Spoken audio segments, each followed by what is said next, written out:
Media మిత్రులకి ఇక్కడ ఉన్న ప్రతి ఒక్క ప్రజానికి నమస్కారం అండి. నేను శేషగిరి నగర్ పంచాయతీలో నేను సర్పంచ్నండి. ఇప్పుడు ప్రస్తుతం ఇండిపెండెంట్ గెలిచాను సార్. మరి ఏంటంటే మా ఊర్లో రోడ్డు ఉందండి, ఈ బైపాస్ రోడ్. ఆ బైపాస్ రోడ్ ఏమో కానీ మా ప్రాణాలు తీస్తున్నారు. మాకు చాలా కష్టమవుతుంది దీనివల్ల, ఈ డస్ట్ వల్ల అసలు అన్నం తింటలేదు. మేము ఆ డస్ట్ తింటున్నామండి. మళ్ళీ మా ఊర్లో ఏంటంటే పిల్లలకి కానీ పెద్దలకి అందరికీ డస్ట్ ఎలర్జీ వచ్చి శ్వాసకోశ వ్యాధులు వచ్చేసి చచ్చిపోతున్నాము. మరి మేము చచ్చిపోవాలా బ్రతకాలో అర్థం కావట్లేదు. గతంలో మరి సాంబశివరావు సార్ చెప్పారు, ఎమ్మెల్యే గారు ఏమన్నారంటే 10 కోట్ల నిధులతో మరి 10 కోట్ల డబ్బుతో మరి ఇక్కడ రోడ్డు శాంక్షన్ అయింది, అది లైటింగ్ సెంట్రల్ లైటింగ్ కూడా మరి శాంక్షన్ అయిందని చెప్పి మాట్లాడారు.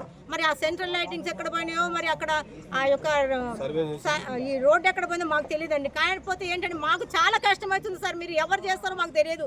మేమైతే మరి సాంబశివరావు సార్ గారికి ఒక వినపం చేస్తున్నాము.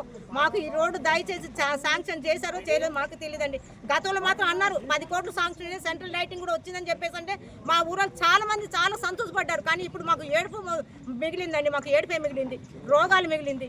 మరి మీరు సింగరేణి వాళ్ళతో మాట్లాడతారు, మరి ఆర్ఎంబీ వాళ్ళతో మాట్లాడతారు సార్. మరి మీరు మాకైతే రోడ్డు శాంక్షన్ చేయాలి సార్. సో ఇమ్మీడియట్గా రోడ్డు శాంక్షన్ చేసి మా యొక్క సమస్యలు తీర్చాలని మరి మీకు మనవి చేస్తున్నారు సార్. Thank you sir.